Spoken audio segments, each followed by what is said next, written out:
residents at Kwadaso Estate in Kumasi have also vowed to close the partly collapsed bridge that links the community to the rest of the city to traffic. They accuse the Urban Roads Department of failing to respond to repeated appeals to repair the structure, which has become a death trap.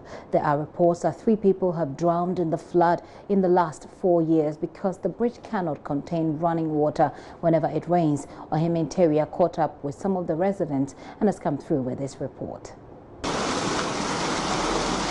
This is one of the main covered bridges constructed over the Kwadaso stream.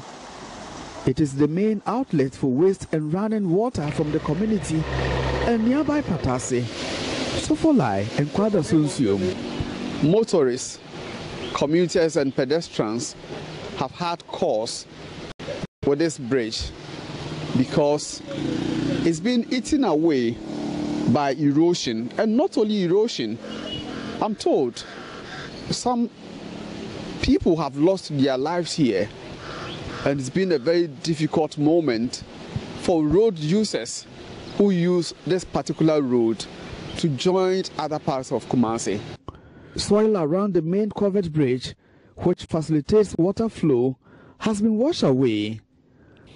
Residents who live on the other side of the bridge are compelled to remain in their homes anytime it rains until flood waters recede. Actually there was one guy who was coming from Kwadaso to West, like this place links Kwadaso and then the estate. So what happens is that he was coming from Kwadaso, and then it happened like there was a lighthouse, and then the river had overflowed this bank. When it overflows, all this place is flooded. So he tried going through, thinking it was possible to pass through, but then as he was going through, I think it swept him and then he just went away. Then we just found him later on at the other end. The condition of the bridge continued to deteriorate, exposing motorists and pedestrians to danger. Deep cracks in the structure have forced the soil under the covers to cave in, creating crater-like hole beneath the bridge. Half of the road at that section becomes unmotorable amid fears any part of the remaining structure can cave in at any time. You can see from how it is gradually dilapidating, you see. So I think you don't need a magician to tell you. You see, you come and see it for yourself. You see how risky is it to us. Every blessed day I use this road. But the road is not good. It's dangerous to our health. So we beg you, please, try and do something about it for us. In rainy season, you can't cross. You have to return. You can't cross. You can't cross at all. It's very dangerous. During rainy season, when you get to this place, you see how the water is flowing. It's very dangerous. It's very dangerous.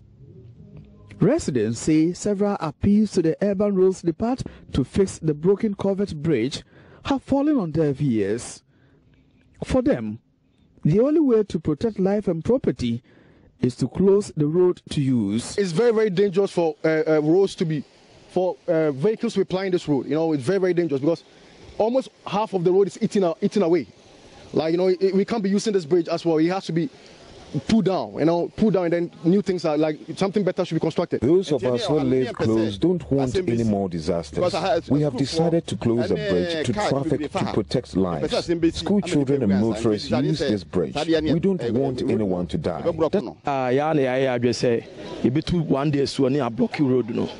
Because we will block the road. It is dangerous to use the bridge. There is a big hole under the structure. It can pass for a galamsey pit. It can cave in any time.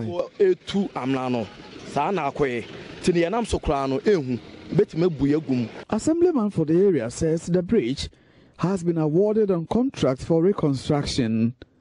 He says work will commence as soon as repairs of a similar bridge on the Patase-Ejunasi road is completed. Ashanti Regional Director of the Urban Roads Department, Francis Gambra, confirms the contract award. From Kumasi, for JoyNews, Interior reporting. So let's engage Ohim Interior after that report. Water authorities saying. Ohimi is on the line with me. Hello, Ohimi. Hello, Gifty. Ohimi, what have authorities said after we put this report out there? Thank you, Gifty. I had an interview, a phone conversation with the Regional Director of the Urban Roads Department, Francis Gambra, and he did indicate that, yes, the department is aware of the issue at Kwadaso Estate as far as that bridge is concerned. And he did indicate, yes, they can't start working on two different bridges in the same area at the same time because this particular road, there's another road that links Kwadaso and Patasi and Junasi. So he anticipated that even when they close Kwadaso and Junasi road, people may want to use this one as an alternative road. But now that we've drawn the department's attention to the fact that the bridge is deteriorating at a faster rate, what they will do is that probably they will start construction work next week. But it was not specific as to when exactly they will start, whether on Monday or Tuesday. But what he told me was that when the constructor and officials want to go to site, they will invite us so that we witness the event. But for now, the residents are so worried that even if authorities fail to act in the interim, they may want to shut down the road to traffic. I mean, you spoke to some of the residents who are, saying things that sounded more like they're going to be taking the law into their own hands. Of course, they are threatening to block the road, etc. Are the authorities aware of this as well? The authorities are not aware.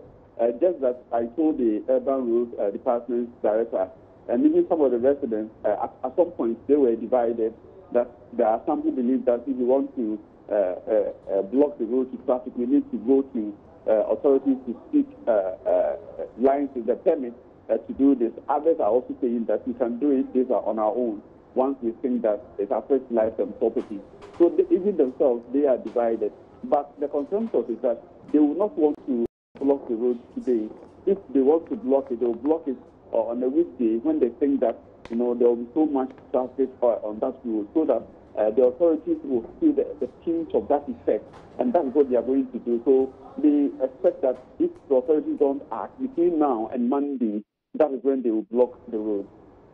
But are they giving any ultimatum? I mean, just so they don't get to take the law into their own hands before the authorities act? Are they giving any ultimatum? I didn't quite hear that. Did they? They did. What they said was that they are using our medium as a way of expressing their dissatisfaction at the way the authorities have handled it. They told me, for instance, the regional minister has been there, the sitting mayor has been there, and the MP for Kwadaso, Dr. Nyama, has also been there. So they believe that this is not maybe something that is happening at their land side.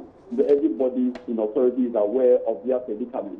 So if authorities have failed to act on this, they think that it is now their turn to also act in order to protect themselves and other road users. So the ultimatum is between now and Monday.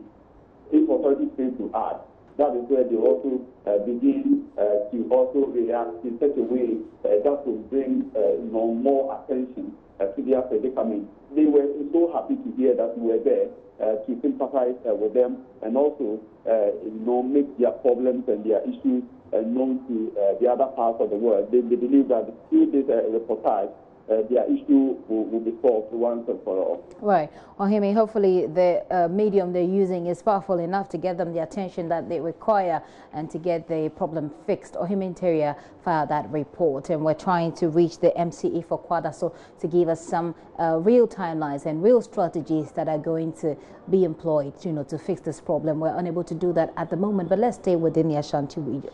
In Asin, the Asin South Police Command is on a manhunt for a 32-year-old teacher who allegedly raped and attempted to stage a suicide for his victim.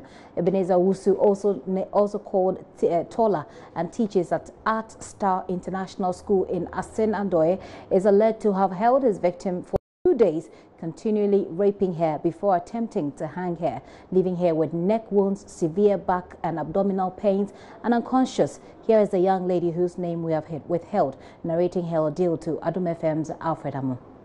Friday nyumreno, and I say Ebenezer ekasa menkota dembreno. Osma me se menkota dembreno. Ti me kwa jiska.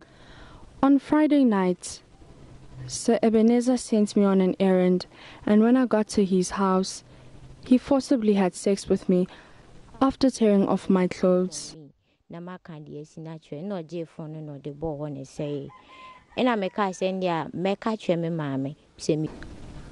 I wanted to call my mother and report to her, but he broke the phone and threatened to kill me if I told anyone. He said he'd stage a suicide for me and leave a letter to that effect. He then tied a rope around the ceiling fan and hung it on my neck. For a strange reason, he slapped me and I fell. I screamed for help whilst he inserted his fingers and manhood into my private parts, but no one came to my rescue. I have never had sex before. Sir Ebenezer asked me out once, but I declined. And this was about 6 months ago, so I thought he had gotten over it. I hope the Lord takes his due course with him to serve as a deterrent.